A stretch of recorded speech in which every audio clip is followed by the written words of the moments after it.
மாரி தொடரை பிடித்திருந்தால் இந்த வீடியோவை மறக்காமல் லைக் செய்து கொள்ளவும். மாரி தொடரில் ஆசிகாவுக்கு பதிலாக பிரபல நடிகையா? வாங்க வீடியோவை முழுமையாக காண்கலாம். மாரி தொடரில் நாயகியாக நடித்து வந்தவர்தான் ஆசிகா. இவர் விலகிய நிலையில்தான் அவருக்கு பதிலாக நடிக்க பிரபல நடிகை ஒப்பந்தமாகியுள்ளாராம். மாரி தொடரிலிருந்து ஆசிகா வெளியேறுவது அத்தொடருக்கு பின்னடைவாக கருதப்பட்ட நிலையில்தான் அவருக்கு பதிலாக பிரபல நடிகை தயாரிப்பு நிறுவனம் ஒப்பந்தமும் செய்துள்ளதாம். ஜி தமிழ் தொலைக்காட்சியில் 2002ஆம் ஆண்டு ஜூலை மாதம் மாரி தொடர் ஒளிபரப்பாகி வருகிறது. இதில் ஆசிகா கோபால் படுகோனா நாயகியாகவும் ஆதர்ஷ் நாயகனாகவும் நடித்து வருகின்றனர்.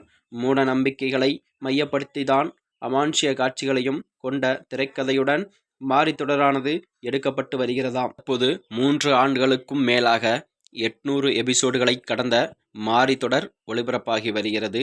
இந்நிலையில்தான் இத்தொடரில் இருந்து விலகுவதாக நடிகை ஆசிகா அறிவித்தாராம். புதிய தொடர்களில் நடிப்பதற்காக ஆசிகா இத்தொடரிலிருந்து விலகி இருக்கலாம் என ரசிகர்களும் பல கருத்துக்களையும் பதிவிட்டு வருகின்றனர். இனி மாரியாக நடிக்கப் போவது யார் என்ற கேள்வியும் ரசிகர்கள் மத்தியில் எழுந்த நிலையில்தான் மாரி தொடரில் ஆசிகாவுக்கு பதிலாக நடிகை பிரியங்கா நல்காரி நடிக்கவுள்ளதாகவும் அறிவிக்கப்பட்டுள்ளது.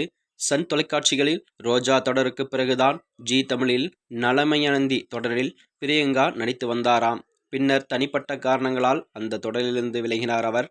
பிரியங்கா நல்காரி ரசிகர்கள் மீண்டும் பிரியங்கா நல்காரியை காண ஆவலுடனும் இருந்த நிலையில்தான் ரோஜா 2 தொடரில் நடிக்க தொடங்கினார். ஆனால் இத்தொடர் யூடியூப்பில் மட்டுமே ஒளிபரப்பாகி வருகிறதாம். இதனிடையில்தான் தற்போது மாரி தொடரில் நாயகியாக நடிக்க ஒப்பந்தம் ஆகியுள்ளார் என்றும் சொல்லப்படுகிறது. இதனால் ரசிகர்கள் மகிழ்ச்சியில் அடைந்ததோடு மட்டுமல்லாமல் வாழ்த்துக்களையும் அவருக்கு தெரிவித்து வருகின்றனராம்.